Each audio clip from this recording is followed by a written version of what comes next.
Alrighty, good morning, guys. Welcome to the first Legislative Forum of the 2026 session. This is sponsored by the League of Women Voters of Ames and Story County, and it's co-sponsored by the Political Science Department here at Iowa State University. Today is Saturday, January 31st. I'm Claire Lewis. I am a senior political science student here at Iowa State. Last semester, I interned with the Center for Cyclone Civics, and I'm currently working with a lobbying firm down at the Capitol. Today's forum is being recorded for posting on YouTube and the League of Women Voters by Ames and Story County's Facebook page. So just so everybody's aware of that. For those who may not already be privy to this information, the League of Women Voters is a nonpartisan political organization that was founded over 100 years ago. The League takes positions on issues but does not endorse or support any candidate's political campaign.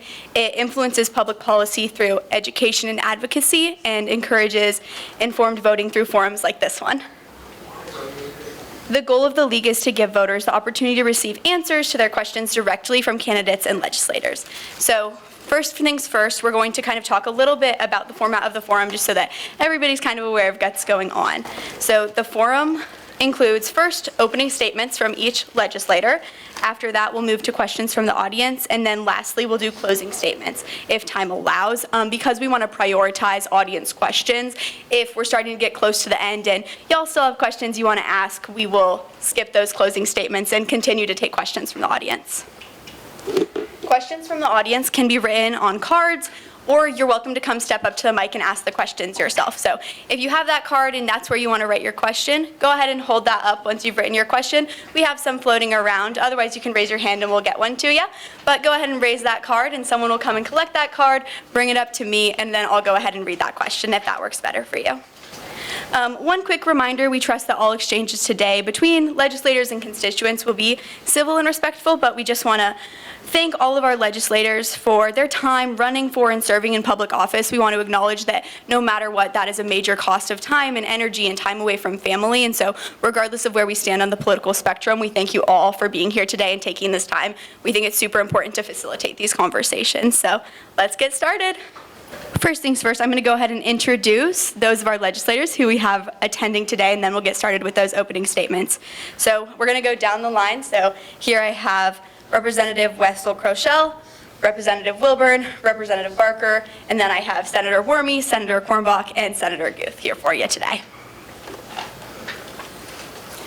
We will begin with each of you introducing yourselves, include a little bit of background, the committees you serve on, major legislation policy priorities this year, anything like that, what you're working on this legislative session, and we just ask that you try and keep your comments about 3 minutes. We'll just work our way down the line, so I'll have you go first. Good morning. Thank you so much for being here this morning. I think these are some of the most important things that we do as legislators is getting an opportunity to interact with our constituencies and find out what's on your mind. So it's just really an honor to be here, and I'm so happy to see such a nice crowd. I am State Representative Beth Wessel-Kroeschell. I serve on, the Health and Human Services Committee. I am the ranking member. I also am on Judiciary, Public Safety, Justice Systems Approach, and the Ways and Means Committee. I have been in the legislature since 2005, so I've been on lots of different committees, but these are some of my favorites, I'll say. And so I'm really looking forward to your questions about what is going on in the legislature this year. Hi everyone, I'm Ross Wilburn, House District 50, and thank you so much for being here. Thanks, of course, the League for sponsoring this and all the sponsors and supporters. I was put in the House by you all in 2019, a special election that year. I also served in Iowa City when I lived in Iowa City. I used to be mayor of Iowa City. And so just have that local as well as state perspective, both from kind of the East Coast and then central part of Iowa here. I'm on the Judiciary Committee where I'm the ranking member. I'm also on the Health and Human Services. I'm on the Higher Education Committee and Main Appropriations Committee. I'm also an Assistant Democratic Leader in the House. And just looking forward to talking about issues of affordability, clean water, and making sure that Iowa's a safe and welcoming place to be. Good morning, everyone. My name is Brett Barker. I live in Nevada. I represent House District 51, which is most of Story County outside of Ames and most of Marshall County outside of Marshalltown. I did 15 years in city government before being elected to the House on the city council and as mayor, so we have that in common. We have that local government background. Also did healthcare policy work through my day job and had done a lot of work in that realm. So in the House, I'm the Vice Chair of Health and Human Services, also on the Commerce Committee, which deals with insurance and banking and energy type policies on economic growth, natural resources, and health and human services appropriations. So a lot of my work tends to be foster care, child care, those types of things in the legislature, and obviously anything healthcare adjacent or insurance policy. So those would be my main areas of expertise. Looking forward to sharing ideas this morning and giving you updates on what we're working on in Des Moines. We'll make a handoff here. Good morning, nice to see you. I'm Warme, and I'm in the second year of a 4-year term, having been just elected to the Iowa Senate. I represent all of Marshall County and then most of Story County outside of city limits. So I have an Ames address just outside of town. I appreciate especially the young people who are here this morning. So I have 2 daughters in 8th and 10th grade. And I know we have some Ames High students here because they were genuinely interested in hearing what we had to say this morning, right? So appreciate the chance to demonstrate to young people here that we can disagree without being disagreeable, right? And that there's tremendous value in the exchange of ideas and for us to hear from all of you. I, this year in the Senate, am chairing the Health and Human Services Committee and working on the Health and Human Services budget. I also serve on Veterans Affairs, which is really important to me. Grew up in a Navy family, and Marshalltown has our state's only veterans home, so that's part of my district as well. Also work on commerce and transportation and the appropriations committees. So excited to visit with you this morning, and thanks again for being here. Well, good morning, everyone. So glad to see you all here. I'm Herman Quirmbach. I'm the state senator for District 25. District 25 includes almost all of Ames. The city has grown to such an extent that it doesn't fit all in one Senate district.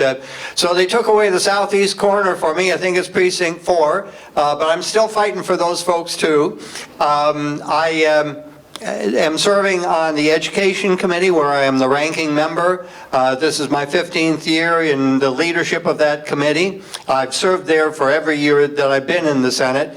I am now on the Education Appropriations Subcommittee, back on it. I spent many, many years on that before. I also serve on the Judiciary Committee, the Local Government Committee, the Agriculture Committee, Ways and Means, and the College Student Aid Commission. I just wanted to take note, it's so wonderful that the League of Women Voters would be sponsoring this forum right here on the campus that launched the person who launched the League of Women Voters, Carrie Chapman-Catt. And we have the director of that center here, Ms. Kudrowski. We have a number of people that I can see in the audience, friends of mine for the League. Okay, full disclosure, I've been a dues-paying member of the League for 30 years now, following in my mother's footsteps. So good to see you all today. And I'd welcome you all again, like everyone else has. Unlike Herman, I bet he got up here and he was here in 10 minutes after he left home. I had a 75-mile trip to get down here this morning. I'm from Hancock County. Senate District 28 is shaped like a cross in the middle of the state. We start out with Hancock County, then Wright County, Humboldt, Franklin, Hamilton, and then we come down and I get Roland and Story City in there. So pretty rural district, and that's why Herman he can probably walk across his district on a good day. and I wouldn't want to try it. I sit on Ag Committee, local government, state government, also on Health and Human Services, and I chair the Appropriations Subcommittee on Administration and Regulation, which oversees, we've reduced the number now. I think it's between 12 and 14 of the different state departments that I get to sit and watch the budgets on. So glad to be here this morning.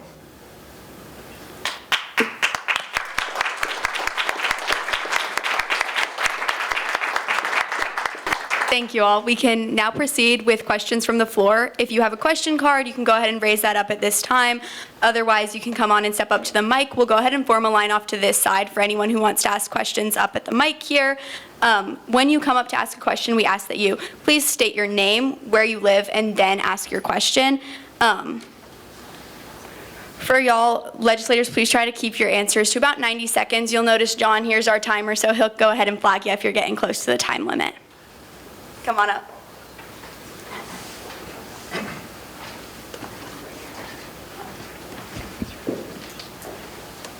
I'll try to keep my question at 90 seconds. Is my mic on? Yeah, it's. Okay. In the forefront of our concerns after the overturn of Roe versus Wade is the continued strengthening of the family and the inherent value of each person, including those with disabilities, in our state and in our county. We are grateful for the laws and ways you have worked to protect women and their unborn children from the desperate act of abortion. Please continue that work. Promote adoption as a loving option and chastity over free contraceptives, of which hormonal are classed as carcinogenic. My question is, do you have any plans or ideas or works on how we can encourage and foster the responsibility of fathers for the children they beget? And how better can we guide them to the nobility of lovingly protecting and guiding their children? Thank you, Beth. Your name and where you're from, please. Yeah. Thank you. Bethany Dahlke from Ames, Iowa. Awesome. And Representative Wilburn, I'll have you go ahead and start. And for first answers, we'll work our way down just to give you all a chance to speak in a different order each time.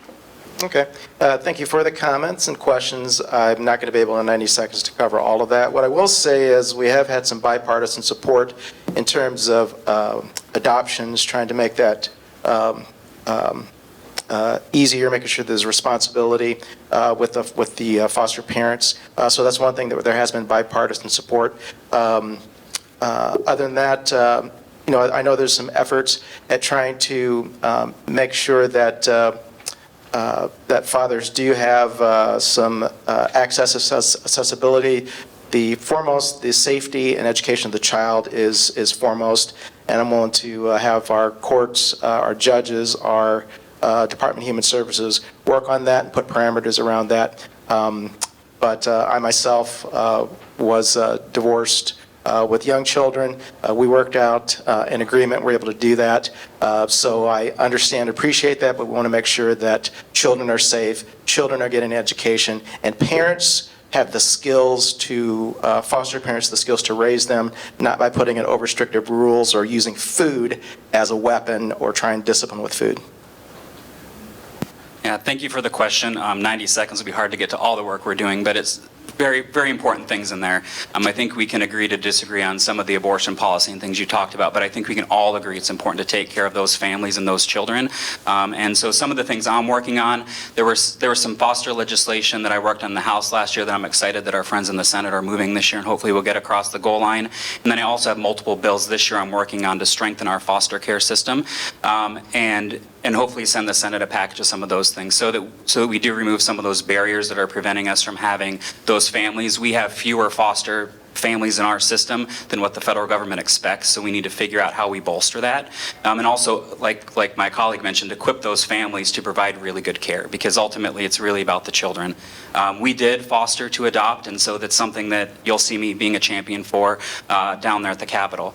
Also, you really hit on a key point in that strengthening those families. And so I also have a strong families tax credit that'll be discussed this session. I know budgetary-wise, some tax credits aren't going to get very far in the conversation, but we're at least going to have it. So it's introduced. It does a couple things. It helps strengthen our maternity homes to provide skills and equipping for young moms and make sure that they're able to be successful when those children come. But it also has fatherhood initiatives in there and has a tax credit for those.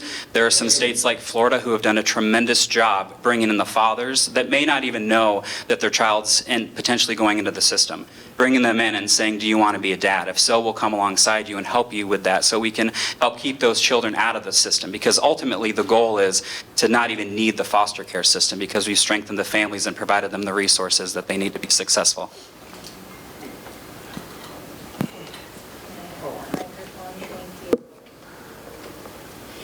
Yeah, Representative Barker is really a champion on a number of these issues, and we have worked together and done parallel legislation in a lot of those areas. Families are so important to who we are as Iowans and to everything that we're trying to do. And within Health and Human Services and the government, you know, we're stepping in often when something has failed, right? So the more things that we can do from a prevention lens, facilitate partnerships with community organizations that are doing that great work, whether they're faith-based or not.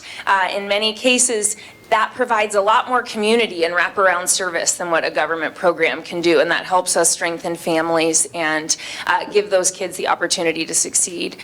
The first bill that I introduced as a committee chair in Health and Human Services was dealing with modernizing our foster parent training. So we have had tremendous success in Iowa, cutting the number of kids in foster care in half over the last decade. But the children who continue to be in the system have very high acuity and a lot of mental health needs and additional disabilities and physical needs. And so we end up with it being difficult to recruit qualified and willing parents to serve in that foster parent role. We found that we had a very cookie cutter approach to our training. So we're keeping all of the safety and background check mechanisms in place, but we're modernizing the training itself so that if you're an emergency room nurse, you don't have to go through first aid training with the state. If you've been licensed before and you let your license lapse, there might be pieces of your training that you don't need. So that was a change that we can make to make sure that we have enough equipped, loving parents ready to step in when foster care is necessary. Good morning again. Unlike the questioner, I am a strong supporter of a woman's right to control her own body and a woman's right to choose. Now, different women will make different choices at different stages in their life, and I try to be supportive of whatever choice they want to make for their own bodies. So, for example, access to contraceptives, I think, is very important so that women can choose when they want to have children and do so at a time that's appropriate for them in their lives in terms of their education, in terms of their financial ability to support the children, in terms of their family's situation, etc. And I seem to remember that our governor is kind of in support of access to contraception as well. Not a lot that I agree with this governor on, but that's one thing. As far as supporting other choices, we are doing that both formally and informally. There's an organization that works in Des Moines called Count the Kicks. Healthy Birthdays, I think, is the formal title of it.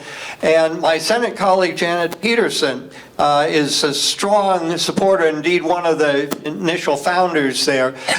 Janet, she served in the House many years ago, had a miscarriage, and as a result of that, learned a lot about how to detect and early intervene when there is a potential problem going on with the pregnancy. And the Count the Kicks organization has done a lot to educate women about how to monitor their own pregnancies, and I think has thereby saved a lot of lives.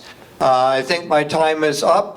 There are other matters that I support as well to support women's choices that they want to make. Thank you. For the record, I am an adoptive parent and have 5 children, 15 grandchildren and counting. So you could say I'm pretty pro-life.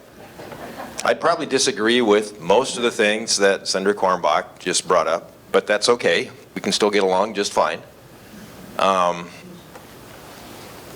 One of the things that I was on the subcommittee for this past week was I think it might be one of Representative Barker's bills for the foster care system to make sure that when there is a custody case on a child in foster care that we find out very quickly if there are blood relatives somewhere that would like to step in to adopt, because we've had too often where we go a month or several months or years with foster care parents, and then someone will come out of the woodwork someplace that is a distant relative and says that they would like to adopt them, and we end up messing those kids up terribly because they've just begun to bond with their foster care parents.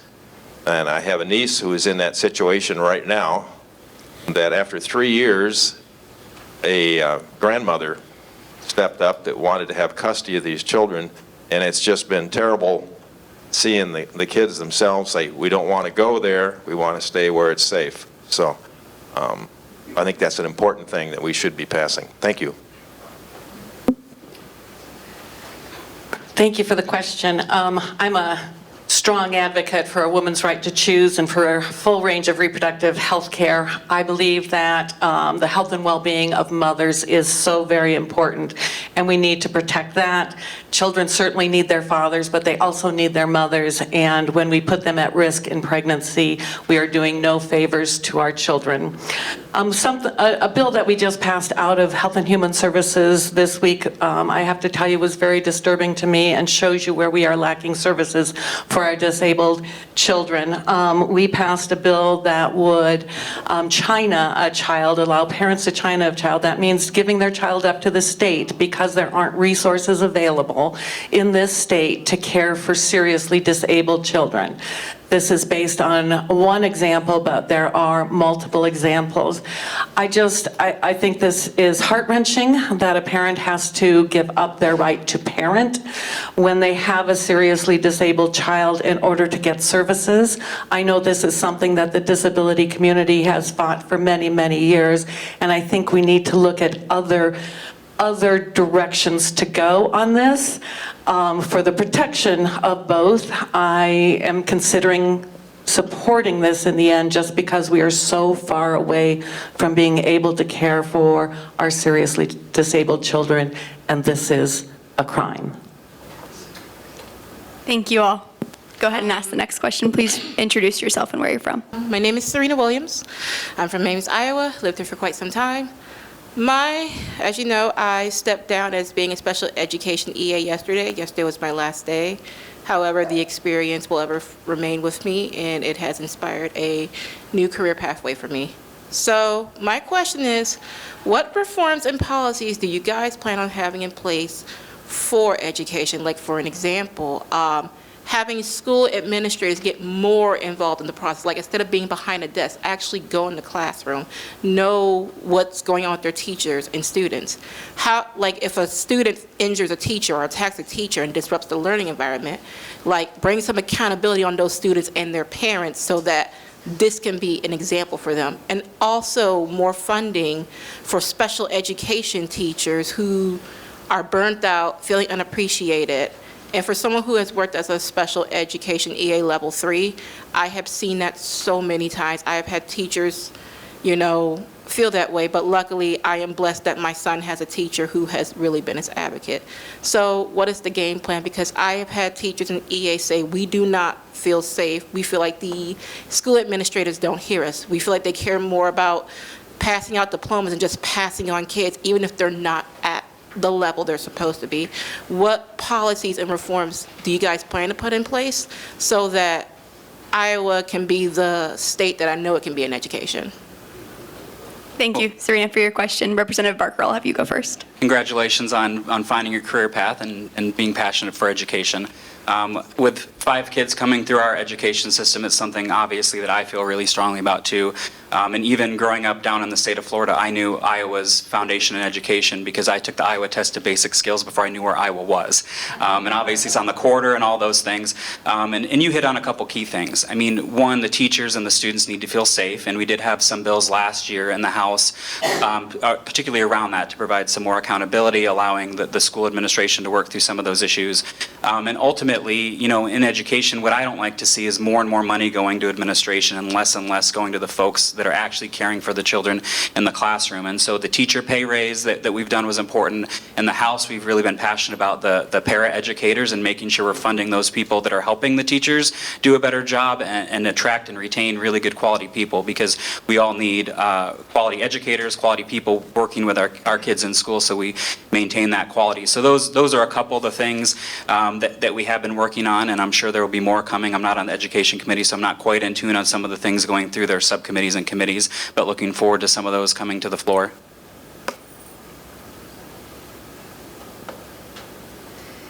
So first, Serena, I want to say we appreciate you. Thank you for serving as a level 3 EA. That is really hard work. After COVID, when there was such a shortage of substitute teachers, I got a license and spent some time substituting in special ed. And wow, that's a really big challenge. There are so many needs in our schools, and the work that you did means so much to those families and to those students. So thank you for the time that you spent doing that. And I agree with you that we do not want those who have felt that calling to be burned out and to step away from it. And I think that we have seen that a lot. In teachers stepping away into other fields. So like Representative Barker said, I'm excited about what we've done with teacher pay, but I think there's a role for all of us to play in this, honestly. Iowa can get back to #1 in the country in education, and we've had a lot of rhetoric and division in the way that we talk about education in this state in the last few years. And I think the people who get caught in the crosshairs of that are those who are doing the day-to-day work with our students. So I hope that we all, as we debate different funding streams, different approaches to policy, different areas of focus that would be the best in schools, that we do that in a way that always expresses appreciation and positive intent from those who are doing the hard work of educating our kids. The last thing that I would mention is my proudest bill from last year, and that was our cell phone ban in schools. And you know, if some of you have read The Anxious Generation, the research is clear on how detrimental social media and smartphone use is for young people. And we have heard tremendous positive feedback from mental health and ability to focus in school. And I get it even from students as I travel around to buildings around the district. And so that's something that I think we will reap the rewards of for years as we give our students the opportunity to focus and to interact face-to-face. Well, thank you for your question. The simple answer is we need to fund our schools better. We need to fund our K-12 schools in particular. We have come nowhere close to keeping up with inflation. The governor's recommendation this year is 2%. That would take us farther behind inflation. We don't need 2%. What we need is 14%. That is how far behind inflation our school funding has gotten. More than $1,000 per kid, more than $500 million this school year alone. And the shortfall for special ed kids is as much as $3,500 per kid this year alone. Now, I've spent quite a lot of time in recent weeks, visited with almost every school superintendent in the area, gathering data and stories from all across the state. You saw in the newspaper, in the Ames Tribune a couple weeks ago, the city of Boone, the Boone School District has had to abandon its orchestra program that it's had for 100 years, and they've had to lay off additional staff. It's the same kind of story, potential loss of coaches, STEM teachers not being replaced, other opportunities being shortchanged because the legislature, the Republican legislature, has not kept up K-12 funding.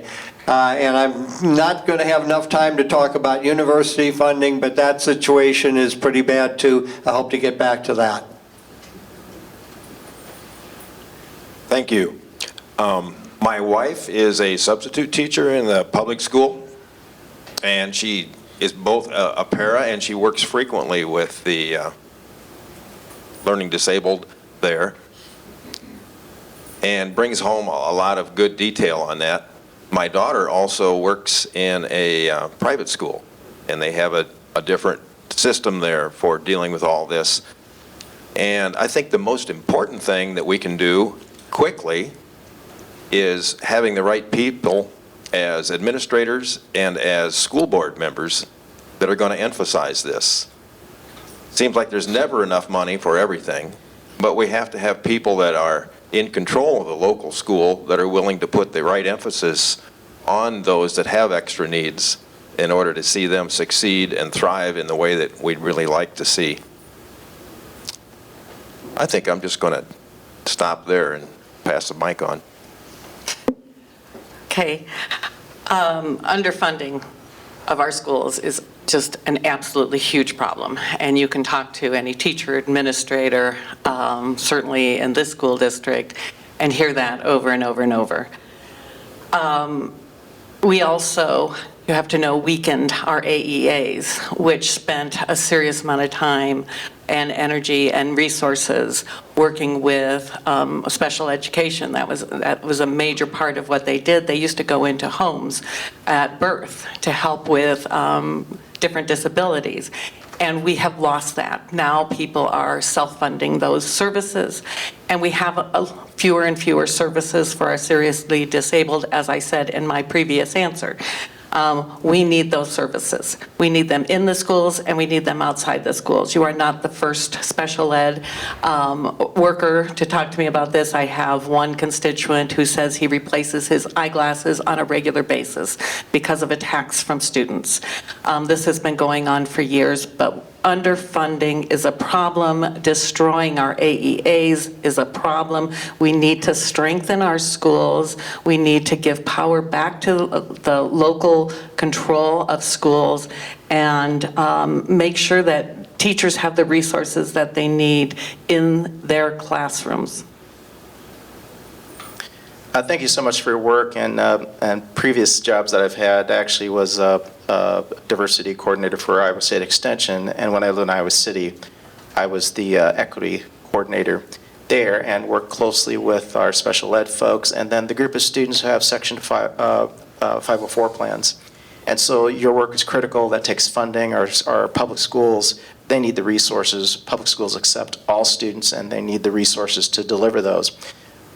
Something that you should pay attention to, little attachments get put on bills that come through that either limit certain types of support so that you end up having to vote for a bill that does some things that many people don't want to see. Also, there's some vagueness in some language. There's a higher education bill that gets at continuing education credits, and it says that continuing education shall only be related to the licensed profession. What does that mean?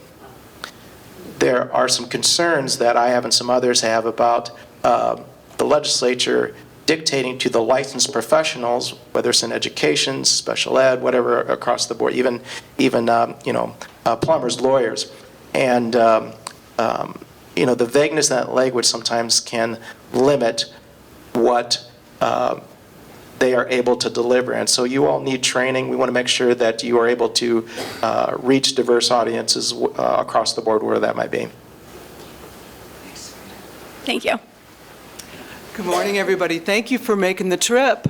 I really appreciate those of you that had to drive 75 miles.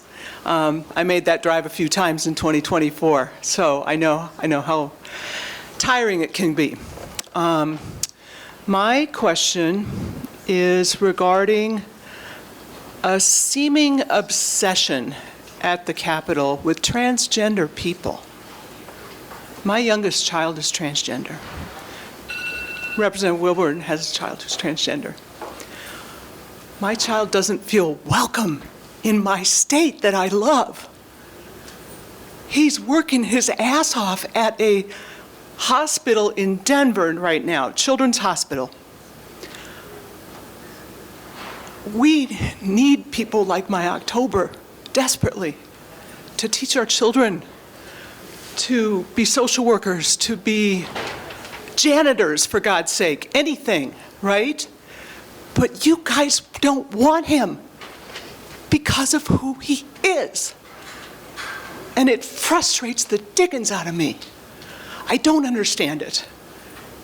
Why are you obsessed with trans people? Why? Thank you. Senator Warme, would you like to just address that first? And did she identify herself? I'm sorry, I'm really, like my blood pressure is going high, high, high. My name is Cynthia Passion. I live in Story County, and I have a farm and vote in Hamilton. Thank you. Thank you, Cynthia, for your vulnerable question. We've had a lot of difficult discussions over the last several years that I think have left a lot of people not feeling welcome, and that makes my heart hurt like it makes your heart hurt. I believe every person has value. Every person is created and has rights and value and purpose as who they are.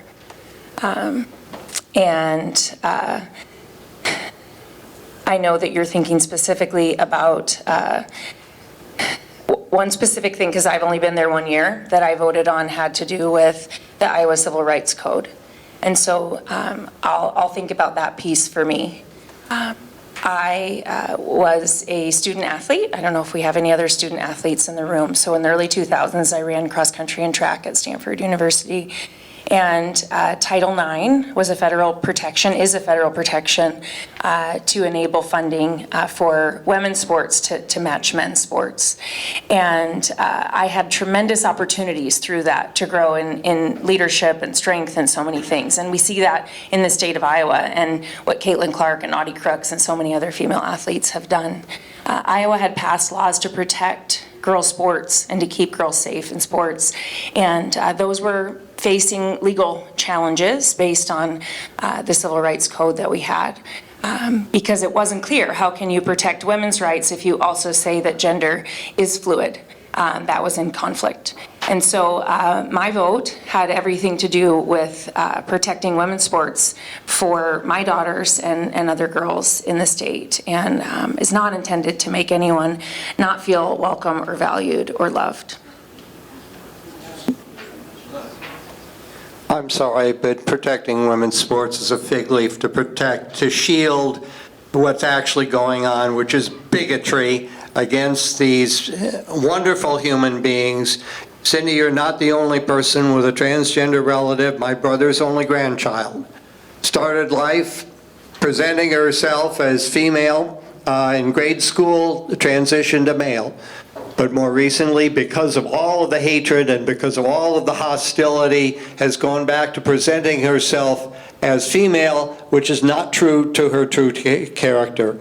I have had the honor and privilege of meeting a number of transgender kids who came to the legislature bravely speaking out in favor of their own rights. Lily, 7 years old when I first met her in second grade, gave this beautiful, little, simple speech. There's something special about me. I'm transgender. I knew when I was in kindergarten, my parents didn't make me this way. All right? I'm not a bad person. The 7-year-old has to defend herself that she's not a bad person. That's disgraceful. That's disgraceful. And I think we need, for all those who say they defend human rights and they defend the right to life, all of that is given the lie by that piece of legislation last spring that undermined and violated and desecrated the great tradition of Iowa. We have a long tradition of standing up for women's rights and African American rights. We led the nation in desegregating our schools and admitting women to the bar and a whole host of other categories. And it was such a tradition to be proud of until last March. Worst day of my career in the legislature. I've been there 24 years. The only thing close to that was the special session when we took away a woman's right to control her own body.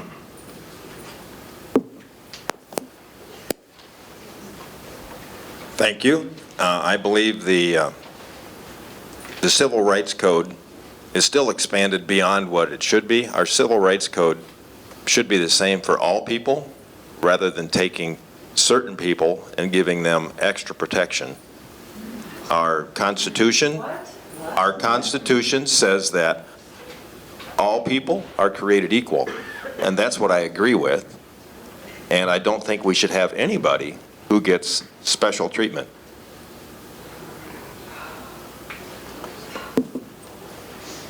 Okay. I was the floor manager of the 2000 bill to add sexual orientation and gender identity to the Iowa Civil Rights Code. So last year was also a devastating year for me when we removed gender identity. My husband has worked in athletics for over 40 years. He's retired now, but he worked in high school and NCAA, and he did some Olympic works. And I asked him when this bill first came through, the one on trans individuals in sports, how many trans athletes has he witnessed in his entire career? Remember, it's 40 years. The man is at athletic events all the time, and he said, none, never, ever. There have always been rules. There have always been rules. Iowa is one of the slowest growing states in population in the country. I think it is actually the slowest growing as far as a designation that was just made this week. I believe that our unwelcoming atmosphere to trans and other groups is one of the reasons. I also might add that we have a huge cancer growing rate, which I think with water quality and all the other concerns that we have because we have not invested in this state might be adding to that. But certainly the trans issue is keeping people away from Iowa. There are some pieces of legislation that come forward for a variety of motivations that hit a little closer to home. And as was stated, my son is part of the transgender community. And in my past employment, I've worked with people of a variety of backgrounds. Our civil rights codes talk about protected classes, and we all have them, whether you are aware of that or not. So it's not special treatment. It's you shall not be discriminated based on whatever that particular protected class is. My son hasn't been back to this state in several years because of this environment and has no plans on coming back. I have to go out east to visit my son. Unfortunately, pieces of legislation like this are continuing to be introduced instead of talking about jobs and getting rid of cancer. Right now, House Study Bill 542, so we still have academic freedom, but this directs the regents to put a policy prohibiting diversity, equity, and inclusion, critical race theory in undergraduate courses. That's a current bill. We haven't had the subcommittee yet, but I will be on the subcommittee for that. I hope it doesn't go to the subcommittee, but I fully expect it to. I hope it doesn't go to the House floor. I fully expect it to, given where we've been. We want people here in Iowa. We want all people here in Iowa. We want you to have opportunities to job, water, et cetera, et cetera. Thank you, Cynthia, again, for the question. I know it's something that you care deeply about, and like Senator Warme said, it is the most difficult conversations we've had at the Capitol. And for me, I believe that everyone is created in the image of God and deserves that dignity and respect that entails. And so as we went through that conversation, I took time to visit with families all throughout my district to fully understand where we're coming from. I try to represent everyone and not just portions of the district. And so there are things we have to wrestle with when there's conflicts of the code. And unfortunately, that's the conversation we did have last year, and Senator Warme answered it really well in that regard. And so, I don't know what's going to come at us this year to the floor. When it does, I'll take a look at some of those and put it through those lenses. But Thank you.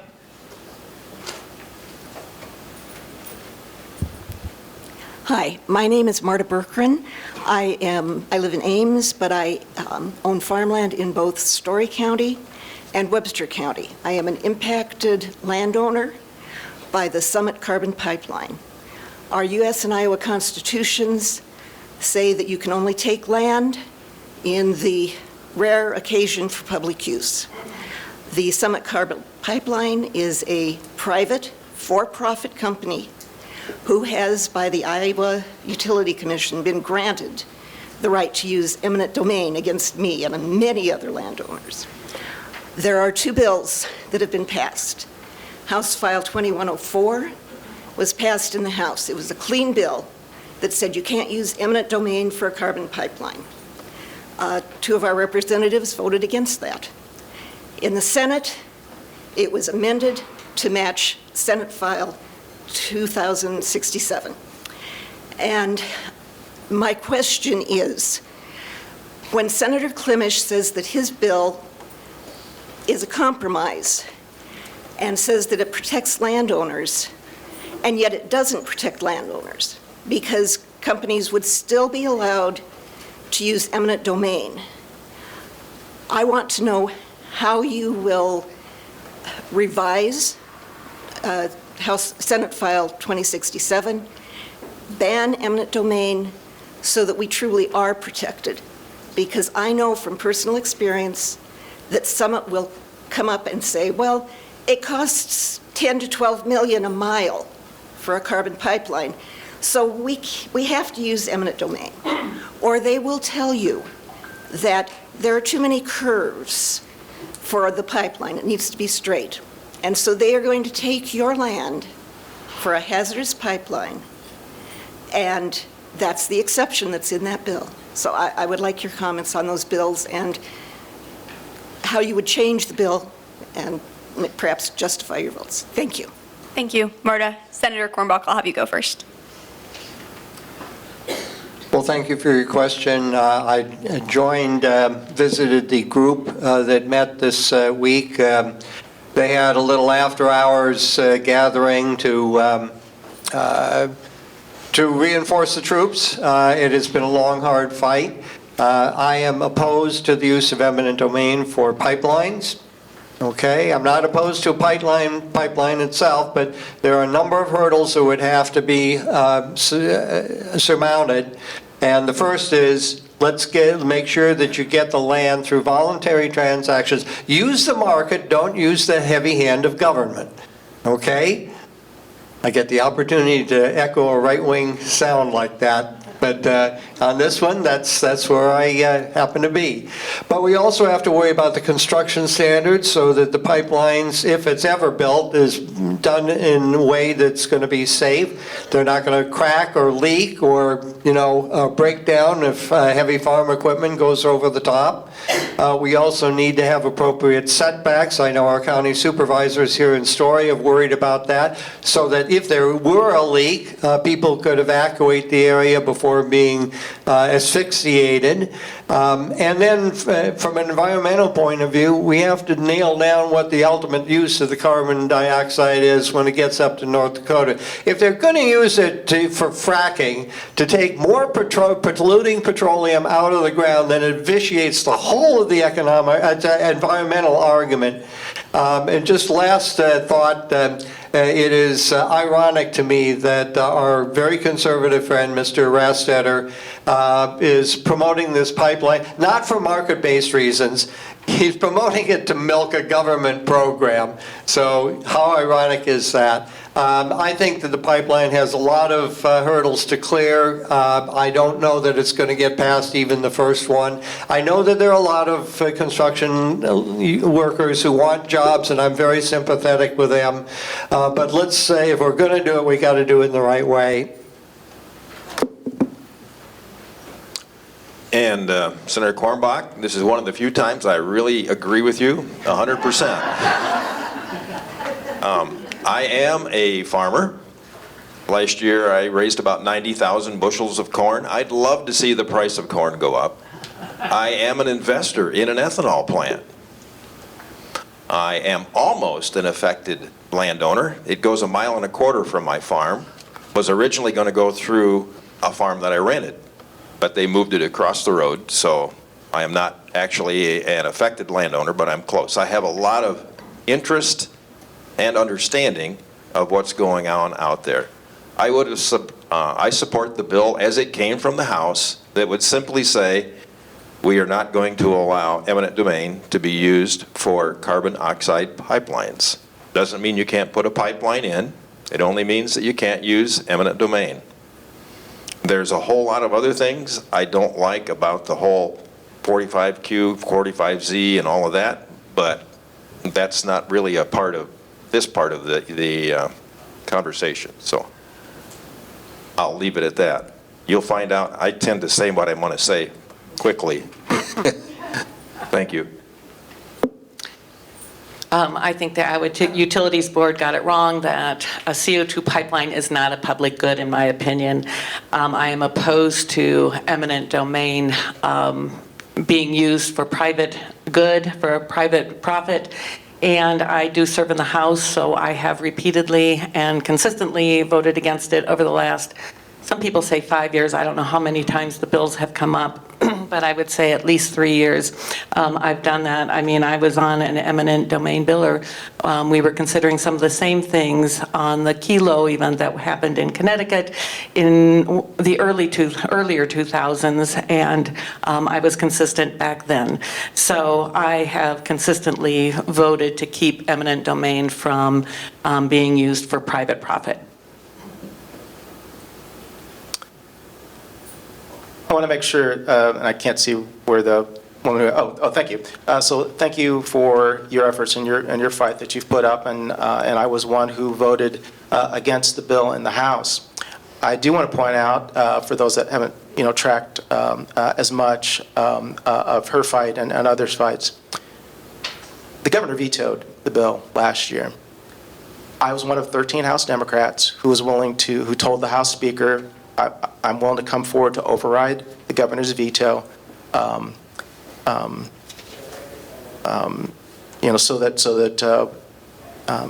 that there would be a definitive answer. Because for 5 years, folks have been doing this fight, and there have been no definitive answers.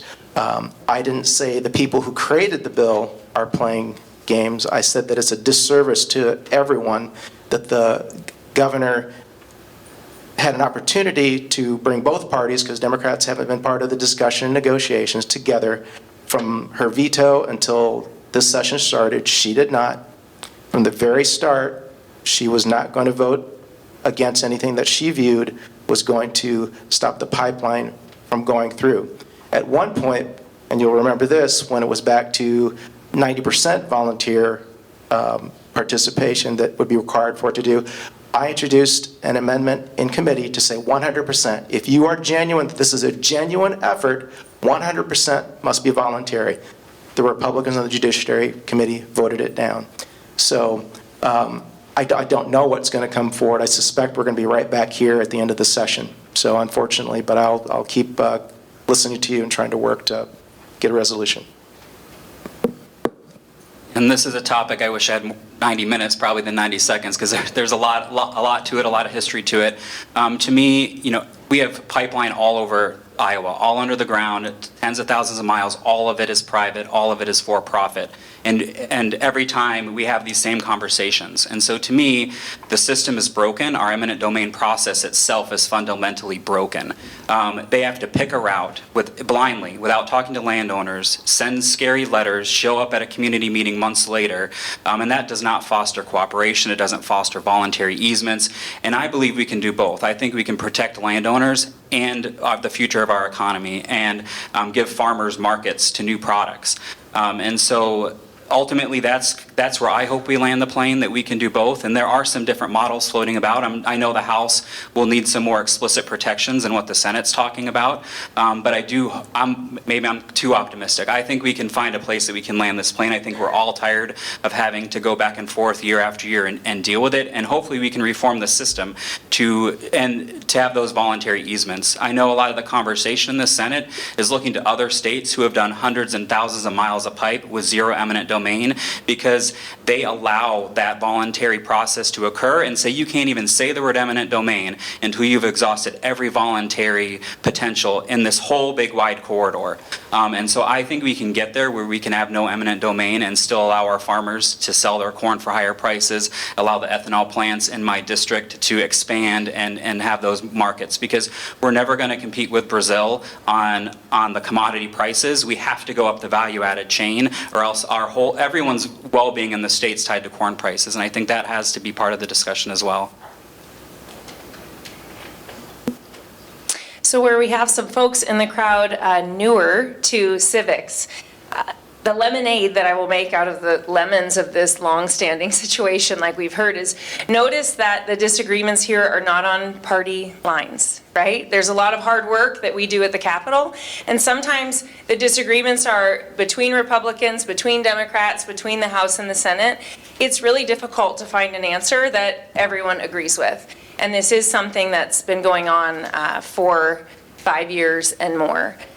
Representative Barker hit on a lot of the key points. I do think we talk a lot about private companies and for-profit, but I think that's not the best way to think about this. If you remember that, Warren Buffett, Mid-American Energy, clearly a for-profit company, right? So plenty of the pipelines that we have are for-profit. So really then the debate becomes, is this for the common good? Is this going to benefit Iowa in a broadly positive way? And so the reason that I think that the bills that we're looking at now are a compromise and are about private property rights is because there are many people who are affected landowners who want the project to continue. And so that makes it difficult. And so the project does go through my district and through Story County, and the majority of the affected landowners have already voluntarily signed on. And the latest contracts, based on the feedback that we've all gotten and the pressure that has come from many of us in the legislature, the company that wants to build this pipeline has changed out their CEO to someone who built oil pipelines in the South and never in his career has used eminent domain. And they're now offering profit-sharing agreements, extra revenues that will go to the county to bolster EMS and make sure if there is an emergency, we're ready to respond, and things like that. And so I want to protect the rights of those who want this project to go through their farm. And then I support the bill for increasing that corridor to make sure that we can find the others who want to raise their hand and volunteer and have those voluntary easements. So that's why I believe it's a compromise. I think all of us want this issue to be done. Those who've spent so many years coming to the Capitol and advocating, and I know you don't want it to go through your farm, and so I don't want it to have to go through your farm. So we're trying to change the process so that they can go around you and we can all be done with this. Thank you.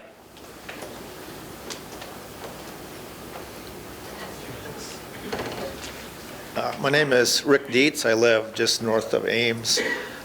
Been involved in water quality having an interest for about 20 years, involved as a volunteer. I would like to challenge some of that on eminent domain and whether it's a public good, but my first question, if I get to that, has to do with the imbalance of how we pay for water quality improvements. So I have a lengthy preface, but I think it's important for my question. Some of you may know this, much of the public may remember. Okay, Iowa's 1987 Groundwater Protection Act established a 75-cent per ton tax on nitrogen fertilizer, along with the modest fees on modest fees with pesticide sales. Those have never been adjusted. That's like 40 years, I think that is. But in 2017, the legislature passed the Water Quality Infrastructure Act, or the WET Act, which replaced the 6% sales tax on public water utilities with a 6% water use excise tax and directed that revenue into water quality programs. The WET Act's water excise tax revenue eventually became a core revenue source for a larger water quality funding bill, Senate File 512, which many of us will remember, which was signed by the governor in 2018 and committed an estimated $282 million over 12 years to water quality practices and infrastructure. This year, the House Democrats have proposed another taxpayer funded investments through the Healthy Water Act. And I won't talk about that, But together, these efforts reflect a broad concern about water quality, but they differ in who pays, with most current funding from taxpayers and water utility ratepayers.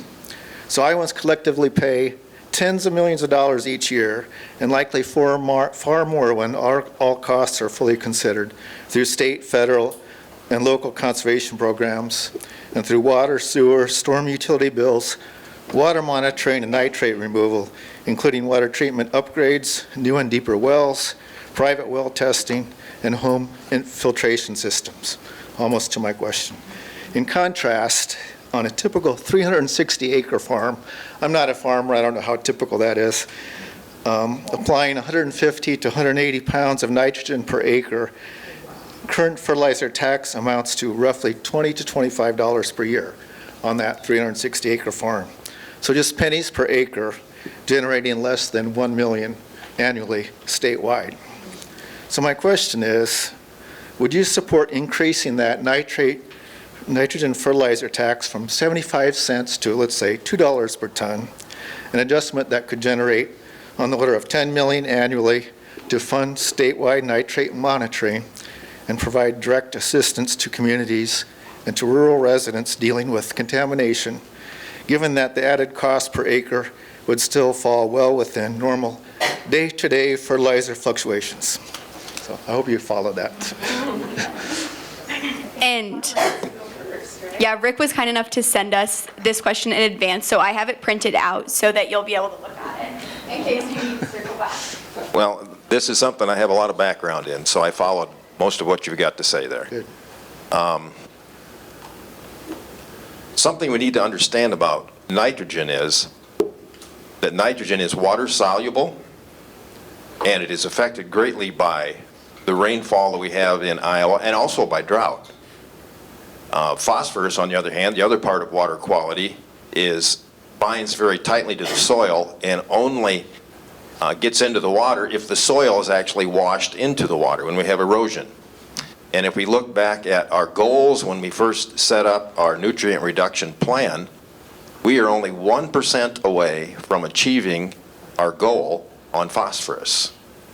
Our goal on nitrogen, we've been close, and then the next year we're far away, depending on what the weather has been. The worst situation for getting nitrogen into our water system is when we've had a drought, the soil is very dry, and then we have a large rain event, and it moves quickly through the soil and into the waterways and such of the state of Iowa. A part of the issue is how detrimental is nitrogen to people. And actually, nitrogen affects people very little in the water. The only reason that we have to take nitrogen out of the water is cities where they take water out of the rivers rather than out of a well, because we don't have a problem with nitrogen in most wells.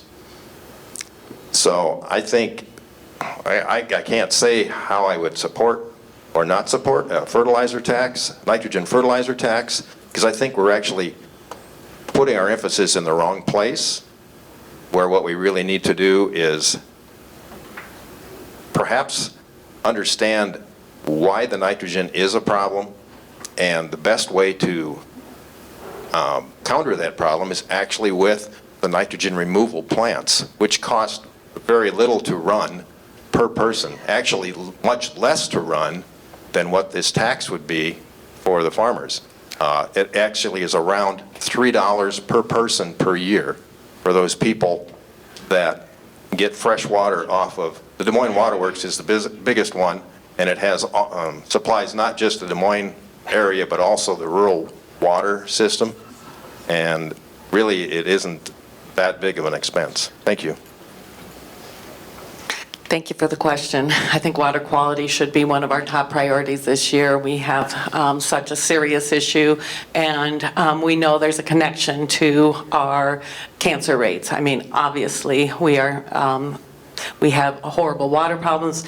and we have these growing cancer rates, and we absolutely have to do everything we can to reduce that, to prevent more Iowans from being affected by cancer. My answer to your question is yes. I would support that. To add to that a little bit, I want everyone to know former Representative Paul Johnson is from the 80s, and his family has recently published a book for him, or a group of supporters, that called We Can Do Better. And I did read his article before the tax was passed in the beginning, on how difficult it was and what a spectacle it became while he was trying to pass it. It was very interesting. I would guess that an increase is going to be equally difficult, but I think it's very important. Nitrogen is a serious health problem, and there are direct impacts to pregnant women and children and babies and side effects.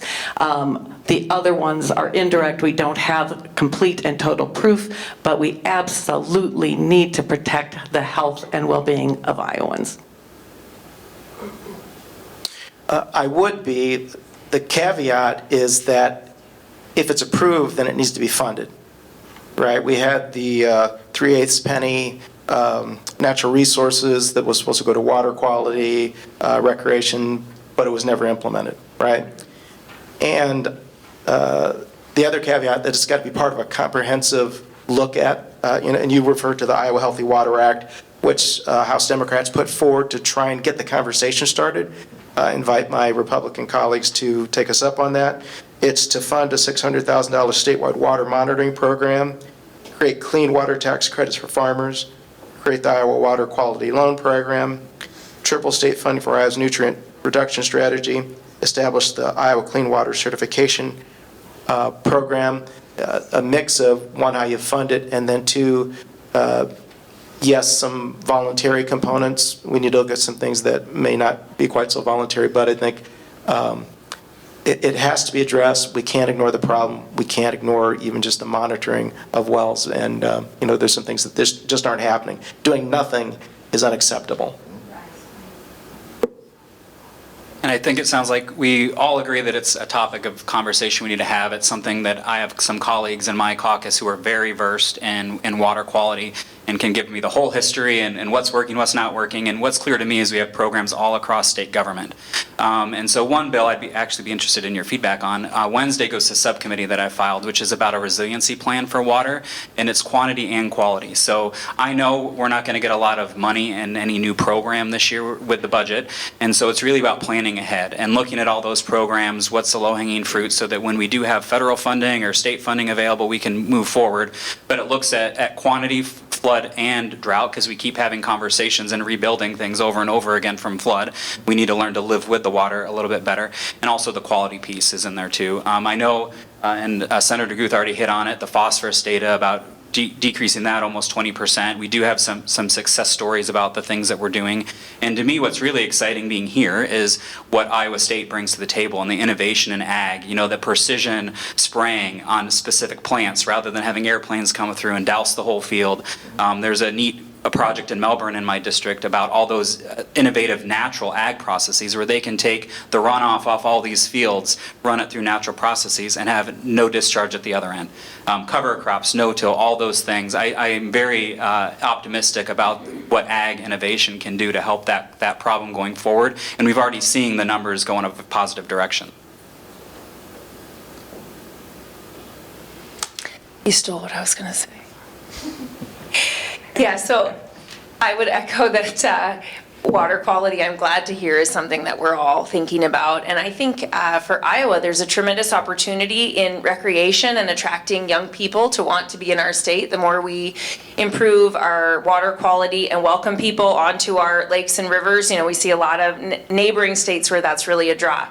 Here in Story County, where we have the Mighty Skunk River, as my family calls it, there's a lot of really fun paddling that you can do there that I do with my husband and kids, and I want that to be safe and clear. And I will say we've seen lots of improvements in recent years in what we see as we're paddling the river. So I do think it has been an area of focus and it's improving. I want to build on what Representative Barker said. We're sitting here at Iowa State University, and Iowa State leads in innovation in agriculture and brings so many things forward that can be part of the solution of maintaining our strong agriculture economy, but also protecting our environment and providing those natural resources that we want and that we all enjoy as citizens. And so I'll give another example of that. You know, Pivot Bio is a company that's here at the research park. Senator Guth mentioned the runoff issue, that if you've applied fertilizer to a field and then it happens to rain heavy the next day, so much of that just runs right into the water. Pivot Bio is a new technology on seeds that you use that to replace 30 to 40% of what you would apply on the field, and it really stays in the soil. It allows the seed to draw that out of the soil. So those types of innovations are what can help us, in addition to continuing to invest as a government in education, research, and programs that improve our water quality. I was born in Minnesota, a fact of which I have become especially proud the last couple of weeks. But when I was a little kid, I used to go swimming 5-6 times a day. We lived within about 100 yards of a big lake. Of course, everybody in Minnesota lives within 100 yards of a lake. It was hard to count the number of times I went swimming because my trunks never really got dry during the day. There isn't a body of surface water anywhere in the state of Iowa that I would voluntarily swim today. Our pollution situation is awful. Our cancer situation is awful. And I think that the voluntary strategies that we have been using to try to deal with water pollution and runoff have failed. Now, most of you know I'm an economist by training, taught here for 29 years. And this is a typical of what economists call an externality. It's when the costs of producing some good are not fully reflected in the private costs that the producer pays. If they're fully reflected, then it's reflected in the price. The higher the cost of using some input, the less people use of it. But when you're talking about water and using the stream to catch your runoff, the producer doesn't pay that cost. And so that resource gets overused. One of the sound economic ways of dealing with that is to increase the cost of the input that's being used in order to reflect the full social costs, the pollution costs, as well as the cost of producing nitrogen or sulfur or whatever it might, pesticide, whatever it might be. So I would be inclined to look at that opportunity if it comes along. I would need to study it to figure out what is the right level, but I think that that is an economically sound approach, and like I say, I'm willing to look at it. Thank you. And just for audience information and for y'all's information, it is about 10:45. Since it does look like we have a few more questions, we'll continue to take audience questions until ending at 11 still, but we will not have time for closing remarks today. I apologize. I have to leave. I'm due to be home to get on in an online another forum at 10:45. So Quirmbach is the last name with a Q. The phone number is in the phone book, and if you have a question that you'd like to pursue further, give me a call later this afternoon. I'd be happy to talk with you. But I do apologize. I have to leave now. Thank you, Senator. Thank you all. Hi, my name is Michael Searing. I live in Ames. Thank you all for coming today, taking the time out. I'd like to ask about the OBGYN deserts in our rural districts. We know right now that Iowa has a severe maternity crisis. 1/3 of our counties have 0 OB providers, forcing expectant mothers to drive over an hour while in labor. Just yesterday, the governor announced a $78 million grant called Healthy Hometowns. It's a one-time grant that doesn't cover even the single-year shortfall, only about 85% that the hospitals are facing. The language in that program talks about restructuring rural health care. It does not guarantee that they stay open, just that they strengthen transport to hubs such as Ames. What is the long-term plan to protect OBGYN access in rural Iowa? I'm supposed to start. It's a heck of a question. And thank you for it, because I think it's a really important question. We did pass some money for residencies for all doctors, and they need more money actually to get those residencies started. So something like $750,000, I think, is what they told us this week, just to get the residencies started. But I think that's part of it. I also think a really huge part of it is letting doctors practice their work, practice what they learned. And if we keep putting restrictions on them, I mean, I talked to a couple of doctors from Waverly who are OBGYNs, and one of them had to, in the end, and went on for weeks, had to terminate a pregnancy to save a woman's life. She was taken out of work for a week defending the fact that she did that. So she couldn't work as an OB for a week because she saved a woman's life. This bill is hurting Iowa women, and it will continue to hurt Iowa women, and we will have a hard time attracting doctors of all kinds if we can't stay out of their work. I can only share what I know. Beth mentioned that some funds have been gone to trying to retain some professions here. I fully have supported those. Keep your eyes out, though. Unfortunately, there's some things that conflict with that create some barriers.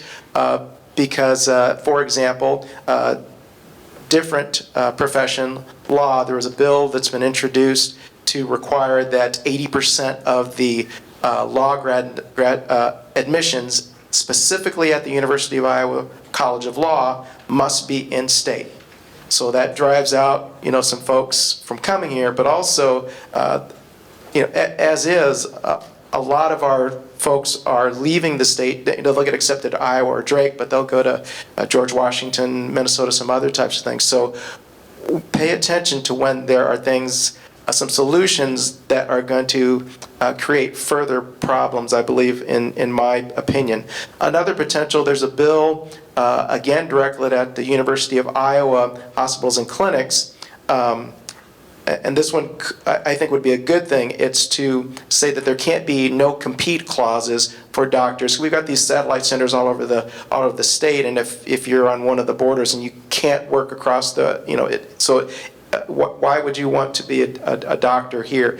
I'm going to be asking, can we include that? Again, it's limited to University of Iowa hospitals and clinic, but can we include nurses, pediatric nurse practitioners, those types of things? Again, we want folks to be able to stay here.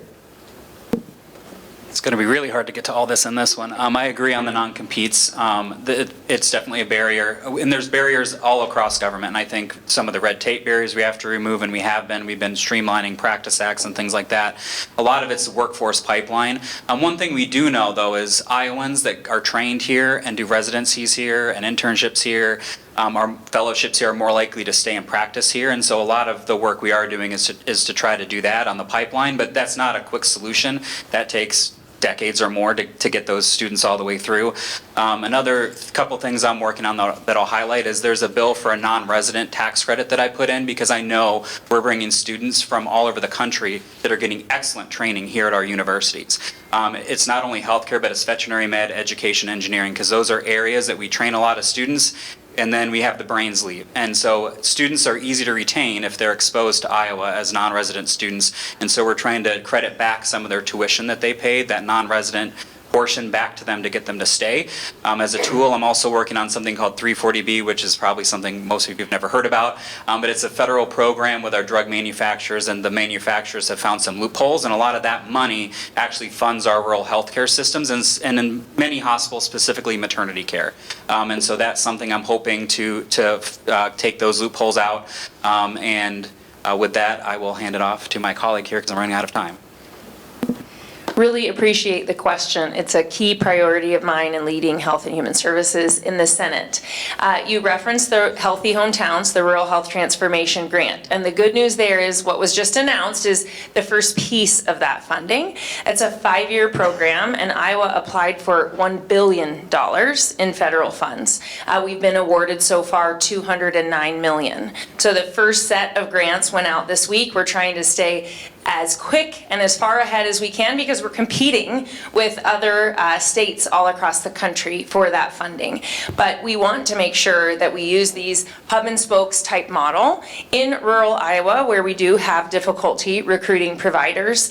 If you have somebody who's not then getting the volume, enough experience or enough patients who need those services, you want to make sure the quality stays high. So if we can connect those rural health providers into the University of Iowa, Mary Greeley Medical Center, a major hospital where they can have access to that expertise and other equipment, that's part of it.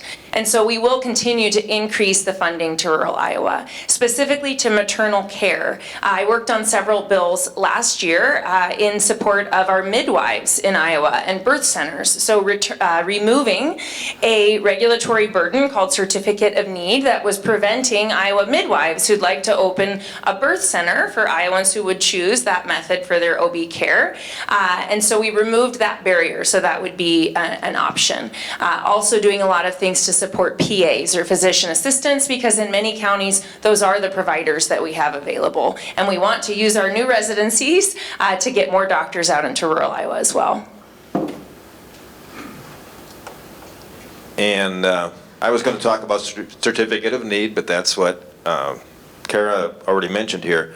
What we had in the past is a doctor, a group of doctors could not go and put up a clinic that would specialize in OBGYN and birthing and all that sort of thing if it was too close to a hospital and they couldn't prove that there was a need for that. And we took that away. One of Kara's predecessors, Jeff Edler, said that's got to go, and that was a part of what I was able to support, I think, 2 years ago. And we really need to make sure that we have a competitive environment out there, I think, for providing these sorts of things. And you also mentioned the grant. Something that we had in subcommittee this week would deal with grants and how they are divvied out and the requirements we have for if you receive a grant, how much of that money you can use for administrative costs. And the bill itself said limiting it to 5%, and we had a lot of pushback on that. And I'd like to have some input from you and other people about what is a reasonable amount of money to use for administration when you receive a grant. Thank you. And this will be our last question, but I invite you to step up to the mic. We'll have you keep your answers a little bit closer to a minute here, if that's all right. Hello, my name is Elijah Sheldon. This is my colleague, Owen Caldwell. We are both students at Ames High School, and we both have parents who are teachers, so this issue is more of a pressing matter. We were wondering if there are any thoughts or efforts going into school safety with school shootings, especially after last year of the Pella High School shooting. So we were just wondering if you had any thoughts or efforts are being done to keep our schools safe. Thank you for being here. Thanks for the question. You know, I'm all for efforts to, I mean, we don't want those to happen. Obviously, no one wants those to happen. I'm all for efforts to provide, you know, equipment to help, whether that's, you know, the wand, so we have to check. I'm all for just trying to teach safety. My concern is that some of the efforts to allow for more weapons to be in the schools, I hate to say the image, but it's back to the Wild Wild West. You don't know who's the quote-unquote good guy, who's the good, bad guy, if we're allowing, teachers to have weapons, more of the professional license carriers in the schools. I just don't think that doesn't, more guns doesn't make schools safer. And then obviously just, trying to, mental health and those types of things. There is a bill coming forward to try and ban red flag laws so that a weapon could be temporarily removed from someone for a mental health concern. They get it back sooner and a judge is involved. But that bill also says that you can't follow a federal law. But there's another bill that says you must follow federal law. So, these type of things, it gets into that politics, and we just need people to be safe.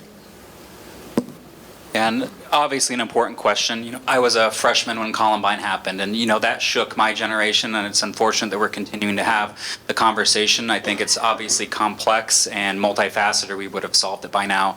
Some of it does get into resources and for healthcare and mental health and other aspects like that. But some of the things that we have done and we continue to do is to provide those barriers and resources and systems and technology to the schools to make them a safer environment. That's obviously something that we're able to do. But ultimately, I don't know that we have a magic solution, or we would have found it by now. But I think continuing to listen to our schools and what do they feel like they need to make it a safe environment. What can they do to their buildings to make it safer? In my school that I was talking about, we walked outdoors between classes, just an open campus because it was nicer weather down there. And obviously you can't do that anymore because people come in and out and you have to control who's in your environment. So a lot of those buildings, updating them, I know our Nevada schools have done a lot of that so that there's more secure entries and exits and they know who's coming in and out. They've done things like doors to individual classrooms and making those better barriers so that if something does happen, they're able to isolate it in the building better and not have other students be in danger.